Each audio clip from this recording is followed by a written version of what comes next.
मुख्यमंत्री नीतीश कुमार की पार्टी जदयू में पिछले 3 दिनों से लगातार घमासान जारी है। मुख्यमंत्री आवास के अंदर बैठकों का दौर लगातार जारी है और एक तरफ राष्ट्रीय अध्यक्ष ललन सिंह ने अपने इस्तीफे की पेशकश मुख्यमंत्री के सामने कर दी है। मुख्यमंत्री उन्हें लगातार मनाने की कोशिश भी कर रहे हैं। वहीं दूसरी तरफ आज बाहुबली और पूर्व सांसद आनंद मोहन ने करीब आधे घंटे तक अपनी पत्नी लवली आनंद के साथ मुख्यमंत्री से मुलाकात की है। मुलाकात जो है वह काफ़ी अहम बताया जा रहा है और ये भी संभावना जताई जा रही है कि हो सकता है आने वाले दिनों में आनंद मोहन नीतीश कुमार की पार्टी को ज्वाइन कर सकते हैं। वहीं दूसरी तरफ 29 तारीख को दिल्ली में जदयू की राष्ट्रीय कार्यकारिणी और राष्ट्रीय परिषद की बैठक होने वाली है। उसमें यह तय होगा कि मुख्य ललन सिंह का जो इस्तीफा है उसको मंजूर किया जाए या फिर नहीं किया जाए।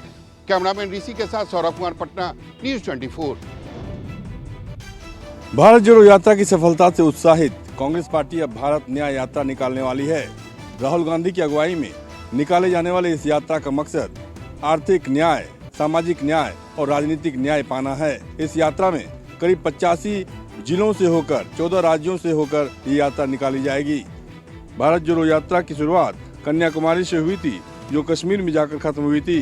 राहुल ने इस यात्रा में दक्षिण से उत्तर तक का सफर तय किया था। वहीं भारत न्याय यात्रा की शुरुआत पूर्वोत्तर के राज्य मणिपुर से होगी, जो पश्चिम में महाराष्ट्र की राजधानी मुंबई में जाकर खत्म होगी। इस तरह राहुल भारत न्याय यात्रा में पूर्व से पश्चिम की ओर सफर करने वाले हैं। पूरी यात्रा में 6200 किलोमीटर का सफर तय किया जाएगा। ज्यादातर यात्रा बस के जरिए कवर की जाएगी, मगर कहीं कहीं पैदल भी जाकर सफर किया जाएगा, जिसकी शुरुआत 14 जनवरी से होगी। संगठन महासचिव केसी वेणुगोपाल और जयराम रमेश ने आज इस यात्रा का ऐलान किया। कैमरा पर्सन संजय सिंह के साथ अमन कुमार, दिल्ली, न्यूज़ 24। भारतीय कुश्ती संघ और पहलवानों के बीच जारी विवाद में पहलवानों का समर्थन करने के लिए राहुल गांधी आज हरियाणा में पहलवानों के बीच पहुंचे, जहां वो कुश्ती के दांवपेच भी सीखे और कुश्ती के दरमियान उनके संघर्षों को भी बारीकी से समझा। राहुल गांधी आज हरियाणा के झज्जर जिले के स्थित छारा गांव में वीरेंद्र आर्या अखाड़े में पहलवान बजरंग पुनिया सहित कई अन्य पहलवानों के साथ भी मुलाकात की। इस दरमियान राहुल गांधी ने काफी वक्त बिताया। बजरंग पुनिया और दीपक पुनिया के साथ उन्होंने कुश्ती के गुर भी सीखे। अखाड़े में बजरंग पुनिया और दीपक पुनिया ने बचपन में ही इसी अखाड़े से शुरुआत की थी। राहुल गांधी ने पहलवानों के साथ तकरीबन 2 घंटे का वक्त बिताया। इस दरमियान राहुल गांधी ने पहलवानों के साथ कई अहम मुद्दों पर चर्चा की, जिसमें हाल के दिनों में भारतीय कुश्ती संघ का चुनाव और उनके संघर्षों को लेकर राहुल गांधी ने उनसे बात की।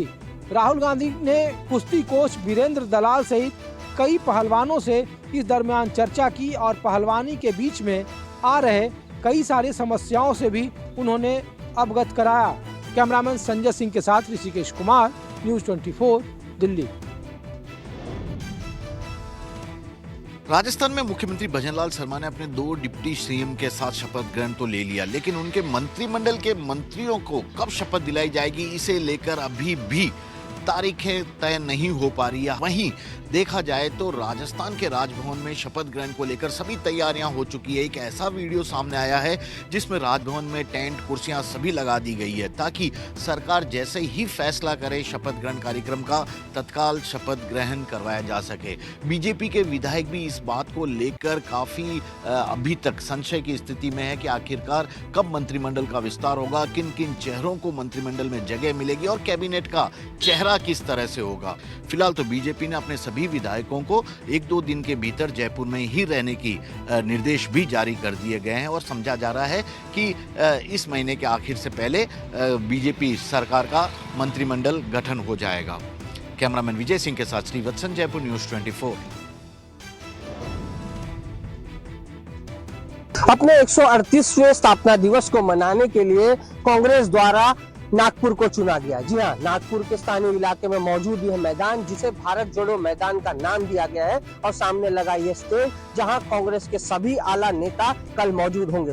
कांग्रेस की माने तो नागपुर को परिवर्तन की भूमि माना गया। 1920 में असहकार आंदोलन के दौरान महात्मा गांधी द्वारा जब बदलाव की बात की गई तो पूरे देश में बदलाव हुआ। साथ ही साथ इमरजेंसी में श्रीमती इंदिरा गांधी द्वारा जब यहाँ सभा ली गई तो पूरी लोकसभा की 11 सीटें कांग्रेस के पाले में आई हुई थी। तो केंद्र सरकार की नीतियों, बेरोजगारी, महंगाई, भ्रष्टाचार तथा किसानों की बात को लेकर कांग्रेस द्वारा यहाँ से हुंकार भरी जाएगी।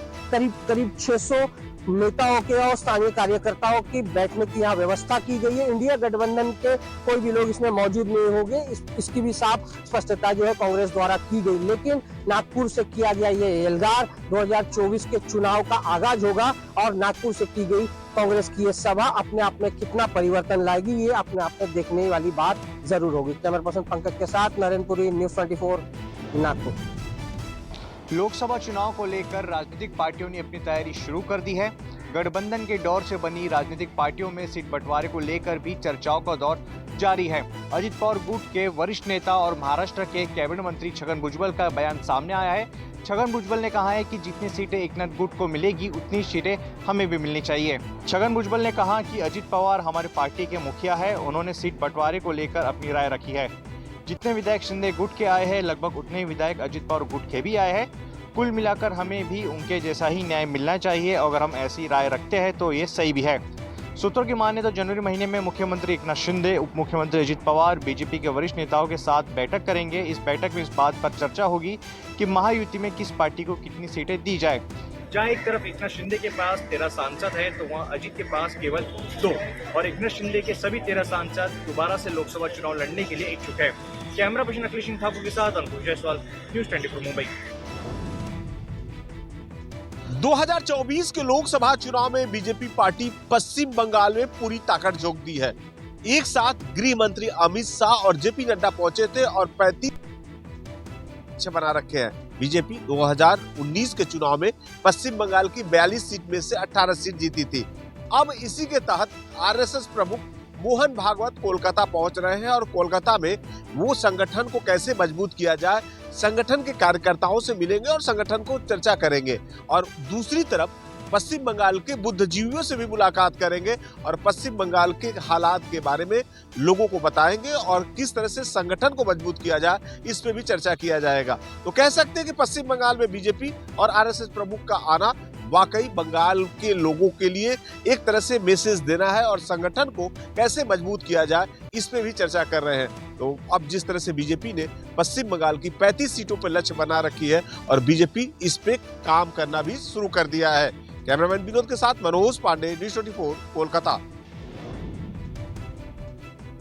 राजस्थान में सत्तारूढ़ बीजेपी के विधायकों के बिगड़ेल बोल सामने आ रहे हैं। कोई विधायक सरकारी अधिकारियों को खुलेआम धमका रहा है तो कोई डॉक्टरों को धमका रहा है।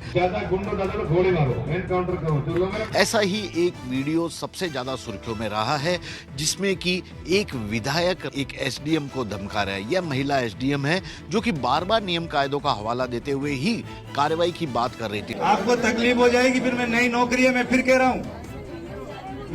रहा हूँ आप भाई बहस मत करिए। आप किससे भी बहस कर रहे हैं, आपको पता है। सबसे ज्यादा परेशानी तो जयपुर के अधिकारियों की है क्योंकि जयपुर के हवामहल क्षेत्र से विधायक बाल मुकुंदाचारी आए दिन अधिकारियों को खड़खड़ाते हुए नजर आते हैं और कई बार उनके ऐसे वीडियो वायरल भी होते हैं। फिलहाल तो यही देखना होगा कि भजनलाल सरकार अपने इन नए नवेले विधायकों को कितना लगाम लगा पाती है। कैमरामैन विजय सिंह के साथ श्रीवत्सन, जयपुर, न्यूज़ 24। मध्य प्रदेश के पूर्व मुख्यमंत्री शिवराज सिंह चौहान आज सीएम हाउस से अब अपने पुराने बंगले B8 में शिफ्ट हो चुके हैं। ये उनका पुराना बंगला है, अपने परिवार के साथ यहाँ पहुँचे हैं। इससे पहले सीएम हाउस में उन्होंने तमाम पुराने कर्मचारियों से मुलाकात की और वहाँ पर पूजा अर्चना की और इसके बाद अब इस घर में उनका प्रवेश हुआ है। जब घर में प्रवेश हुआ था उस वक्त शिवराज सिंह चौहान का इस दहलीज पर आरती उतारकर उनकी पत्नी साधना सिंह ने स्वागत किया था और उनको मिठाई भी खिलाई थी। इस बंगले पर पिछले जब 15 महीने में कमलनाथ की सरकार रही थी तब इस घर में B8 बंगले में पहुंचे थे और अब एक बार फिर अब सीएम हाउस को खाली करके वो उस घर में पहुंचे हैं और उन्होंने कहा है कि इससे पहले उन्होंने इसी घर से अपने राजनीतिक करियर की शुरुआत की थी, सांसद बने थे। अब उसी घर से अब नई पारी की भी शुरुआत करेंगे। कैमरा पर्सन कमलेश व्यास के साथ विपिन श्रीवास्तव, न्यूज़ 24 भोपाल। बिहार के पूर्व डीजीपी एसके सिंघल की परेशानियां बढ़ सकती हैं। मंगलवार को सरकार ने उन्हें केंद्रीय चयन पर्षद यानी सिपाही भर्ती आयोग के अध्यक्ष पद से हटा दिया था। हालांकि उनका कार्यकाल 3 साल बाकी था। हालांकि इससे पहले भी उन पर कई गंभीर आरोप लगे थे, लेकिन ताजा मामला सिपाही भर्ती परीक्षा को लेकर है। अक्टूबर में हुई परीक्षा में प्रश्न पत्र लीक हुआ था और इस मामले को लेकर जब उनसे सवाल किया गया तो उन्होंने इससे इनकार किया था, लेकिन बाद में आर्थिक अपराध इकाई की जांच में सामने आया कि प्रश्न पत्र बड़े पैमाने पर लीक किया गया था और उसके तार कहीं न कहीं आयोग से जुड़ रहे थे। आपको बता दें कि बिहार के पूर्व डीजीपी रहे एसके सिंघल को रिटायरमेंट के बाद सरकार का खासम खास होने के चलते उन्हें आयोग का अध्यक्ष बनाया गया था और इससे पहले भी उन पे कई गंभीर आरोप लगे थे, लेकिन सरकार का उन पे वरदहस्त प्राप्त था। लेकिन आज सरकार ही उनसे नाराज हो गई और उन्हें पद से हटा दिया गया है।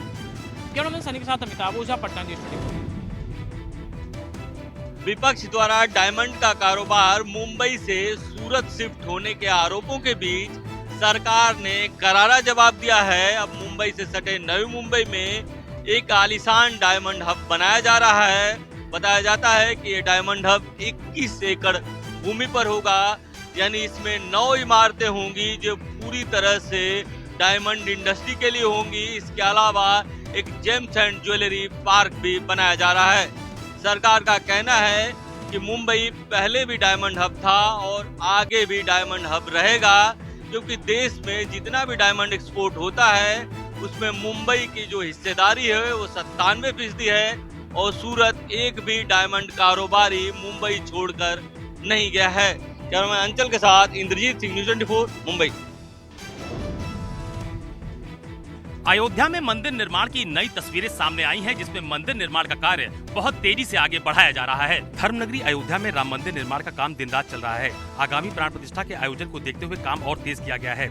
जानकारी के मुताबिक मंदिर का मुख्य द्वार बनकर तैयार हो चुका है। भूतल पर गर्भगृह भी करीब करीब पूरा हो चुका है। प्रथम तल पर काम बहुत तेजी से किया जा रहा है। रामलला की मूर्ति 3 लोगों से बनवाई जा रही है। जानकारी के मुताबिक जिसकी मूर्ति ज्यादा जीवंत होगी वही मूर्ति स्थापित की जाएगी।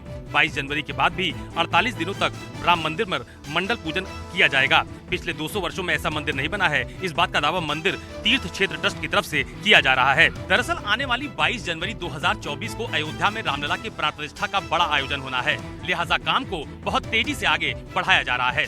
कैमरा पर्सन सचिन सैनी के साथ Ashok Tiwari, Ayodhya, news 24।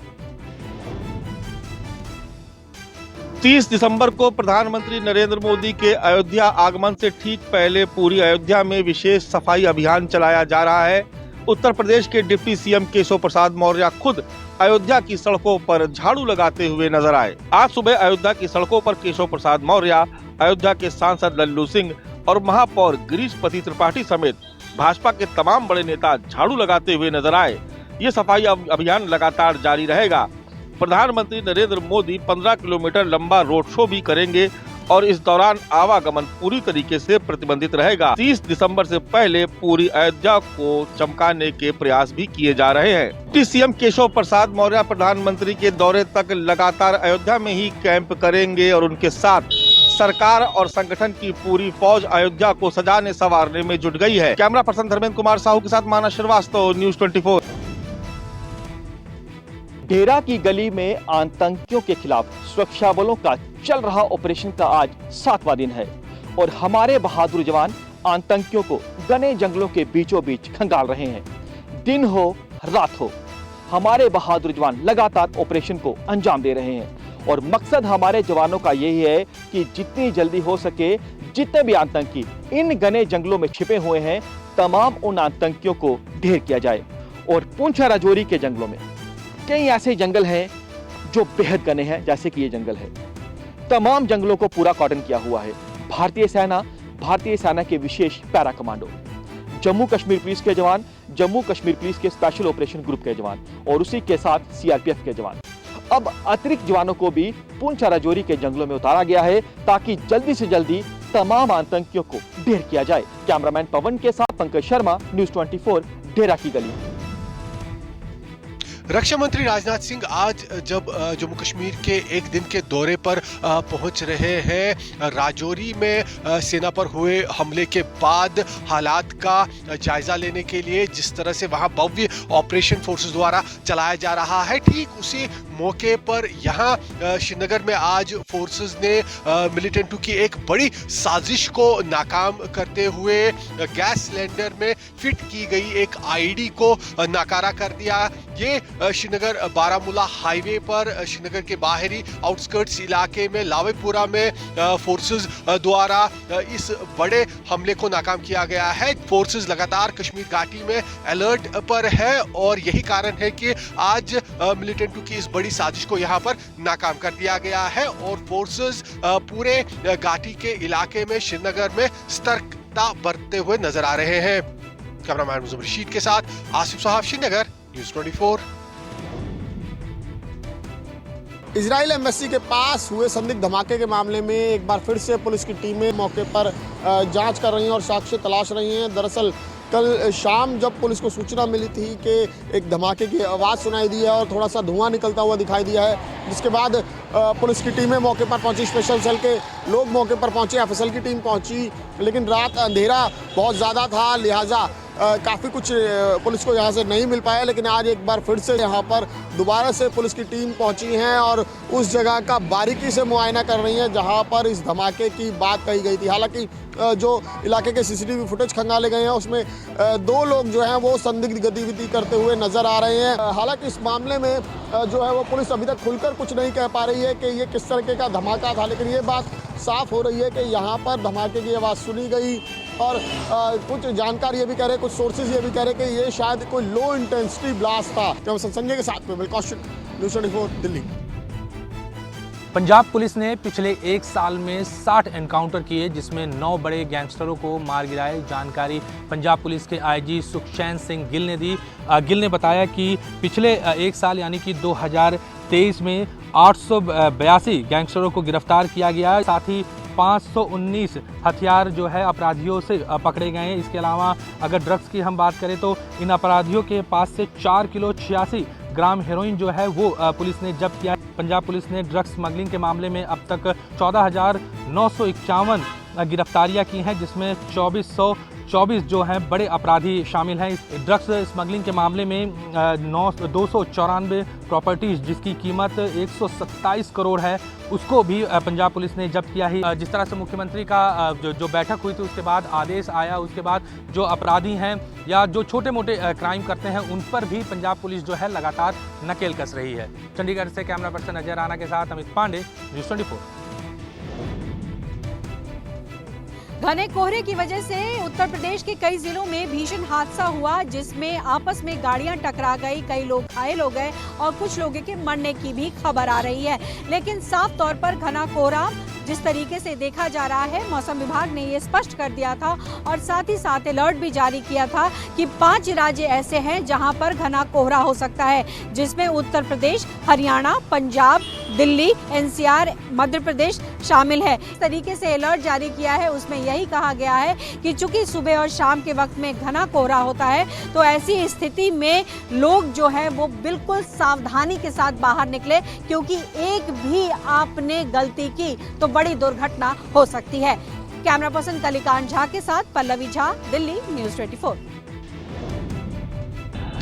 Agra national highway पर सड़क हादसे के बाद मची मुर्गों की लूट। दरअसल आज सुबह आगरा नेशनल हाईवे पर कोहरे के कारण सड़क हादसा हो गया। एक के बाद एक दर्जन भर से ज्यादा गाड़ियां आपस में टकरा गईं, जिसमें मुर्गा ले जा रहा लोडिंग वाहन भी शामिल था। इस हादसे में लोडिंग वाहन का ड्राइवर घायल हो गया। हादसे के बाद मौके पर पहुंचे ग्रामीणों ने ड्राइवर को घायल देख मुर्गे की लूटने की होड़ मच गई, जिसका वीडियो सोशल मीडिया पर तेजी से वायरल हो रहा है। साथ ही आपको ये भी बता दें, ट्रांस यमुना झरना इलाके में इस हादसे में कई लोग घायल हो गए, जबकि एक की मौत हो गई। कैमरा पर्सन धर्मेंद्र साहू के साथ मनोज पांडे, लखनऊ, न्यूज़ 24। दिल्ली में कोहरे की स्थिति कितनी खराब है इसकी एक तस्वीर मैं आपको कर्तव्य पथ से दिखा रहा हूँ। मेरे ठीक पीछे इंडिया गेट है, लेकिन इंडिया गेट की तस्वीर तो छोड़िए, उसके आसपास के केवल 1 और 2 लाइट पोल ही नज़र आ रहे हैं। उसके पीछे क्या है वो कुछ नज़र नहीं आ रहा। पूरा कर्तव्य पथ इसी तरीके से घने कोहरे में छाया हुआ है। कर्तव्य पथ, पूरा इंडिया गेट, और केवल इसी इलाके की बात नहीं है, दिल्ली के कई ऐसे इलाके हैं जहाँ पर स्थिति और भी ज़्यादा खराब है। स्थिति और खासकर जो साइकिल सवार हैं या फिर पैदल जो लोग ऐसे में निकलते हैं उनको भी खासी सावधानी बरतनी पड़ती है। वाहन चालकों को भी जो सावधानी बरतनी पड़ती है। साइकिल पर हमेशा पीछे की तरफ रिफ्लेक्टर लगाकर रखने की हिदायत पुलिस के द्वारा दी जाती है। तो ऐसे में कई सारे नॉर्म्स बनाए गए हैं और लोगों से यही अपील की जा रही है कि ऐसे में ज़्यादा सतर्कता बरतें, ज़्यादा सावधानी बरतें और जो नॉर्म्स बनाए गए हैं ऐसे फॉग में चलने के लिए उन नॉर्म्स को लगातार फॉलो करें। कैमरे से संजय के साथ मैं कौशिक, न्यूज़ 24 दिल्ली। घने कोहरे और ठिठुरन के बीच दिल्ली के कर्तव्य पथ पर भारतीय सेना और पारामिलिट्री फोर्सेस का जोश हाई है। जी हां, साल 2024 के लिए गणतंत्र दिवस के परेड का रिहर्सल शुरू हो चुका है। यहाँ आपको बता दें कि भारत के 75वें गणतंत्र दिवस समारोह की तैयारियां जोरों पर चल रही हैं। दिल्ली के कर्तव्य पथ पर परेड की रिहर्सल शुरू हो गई है। रिहर्सल में भारतीय सेना, नौसेना, वायुसेना और पारामिलिट्री फोर्स घने कोहरे के बीच अपना जोश को हाई कर रखा है। आपको बता दें कि साल 2024 में गणतंत्र दिवस की परेड कई मायने में बेहद खास होने वाली है। इसके लिए केंद्र सरकार ने अभी से ही तैयारियां शुरू कर दिया है। सैन्य और अन्य क्षेत्रों में महिलाओं की भागीदारी को बढ़ावा देने के एक बड़े प्रयास के बीच गणतंत्र दिवस परेड 2024 में केवल महिलाएं ही हिस्सा लेगी। रक्षा मंत्रालय से मिली जानकारी के मुताबिक गणतंत्र दिवस साल 2024 में कर्तव्य पथ पर परेड के दौरान टुकड़ियां, झांकी और प्रदर्शन सहित सभी में केवल महिलाएं की भागीदारी होगी। साल 2023 के परेड में भी सीआरपीएफ की पूरी महिला टुकड़ी देखी गई थी। एक महिला अधिकारी के नेतृत्व में नौसेना की टुकड़ी में 3 सैनिक और 6 अग्निवीर भी देखे थे। आपको बता दें कि कई मायनों में भी साल 2024 का गणतंत्र दिवस परेड जो है बिल्कुल ही अद्भुत होने वाला है। इसमें महिला सशक्तिकरण की ताकत को भी दिखाया जाएगा। कैमरा पर्सन राणा विनाश के साथ पवन मिश्रा, न्यूज़ 24 दिल्ली। जवाहरलाल नेहरू विश्वविद्यालय यानी जेएनयू में फरवरी 2024 में 1040 स्वतंत्रता सेनानियों के नाम वाली दीवार का उद्घाटन होगा। जागरूकता फैलाने के लिए जेएनयू कन्वेंशन सेंटर के बाहर बनने वाली दीवार को हर महीने स्कूली बच्चों के लिए भी खोला जाएगा। चक्र फाउंडेशन इसके निर्माण का प्रभारी है। दीवार को एक पुरानी फाइल के रूप में आकार दिया जाएगा। इसमें भारत माता की मूर्ति के साथ संगमरमर ग्रेनाइट पट्टिकाओं पर स्वतंत्रता सेनानियों के नाम उकेरे जाएंगे। साथ ही इसके केंद्र में 100 फीट ऊंचा राष्ट्रीय ध्वज भी लगाया जाएगा। दीवार अब लगभग तैयार हो चुकी है। फरवरी 2024 तक इसका उद्घाटन होने की संभावना है। कैमरामैन भरत रावत के साथ दिव्या अग्रवाल, दिल्ली, न्यूज़ 24। गुजरात में लगातार बढ़ रहे हैं कोरोना के मामले। अहमदाबाद में दर्ज हुई राज्य की पहली मौत। देश भर में कोरोना के नए वेरिएंट की दहशत के बीच अहमदाबाद में गुजरात की पहली कोरोना से हुई मौत का मामला दर्ज हुआ है। अहमदाबाद के दरियापुर इलाके में रहने वाली 82 साल की एक बुजुर्ग महिला की कोरोना के चलते मौत हो गई है। हालांकि मरीज में नए वेरिएंट की पुष्टि अभी नहीं हो पाई है। इस महिला को और भी कई गंभीर बीमारियां थी। कोरोना संक्रमण के बाद इस महिला को एक निजी अस्पताल में दाखिल किया गया था, जहां पर उसकी मौत हो गई। गुजरात के अहमदाबाद में पिछले 24 घंटे में 8 नए मामले सामने आने के बाद शहर में कुल मरीजों की संख्या 42 हो गई है। ये संख्या गुजरात के कुल कोरोना मरीजों की 60% संख्या है। ऐसे में कोरोना के बढ़ते केसों को ध्यान में रखकर महानगर पालिका ने शहर के अधिकृत अस्पतालों व हेल्थ सेंटरों में कोरोना के टेस्ट की सुविधा शुरू कर दी है।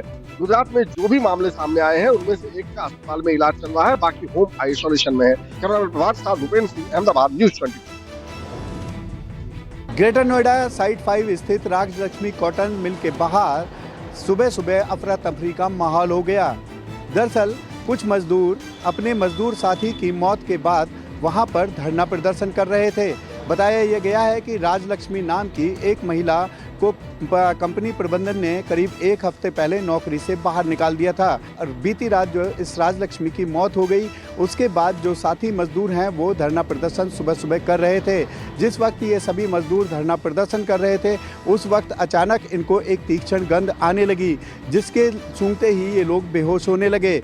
हालांकि इस पूरे मामले में जब पुलिस से बातचीत की गई है तो पुलिस ने गैस रिसाव जैसी बात नहीं कही है, लेकिन मजदूर जो है गैस रिसाव की बात कह रहे हैं। सभी घायलों को ग्रेटर नोएडा के जिम्स और यथार्थ अस्पताल में भर्ती कराया गया है। फिलहाल ये सभी मजदूर जो है खतरे से बाहर हैं, लेकिन पुलिस के मुताबिक मौके पर शांति व्यवस्था कायम है। कैमरा पर्सन भरत सिंह रावत के साथ में मोहम्मद यूसुफ, ग्रेटर नोएडा, न्यूज़ 24।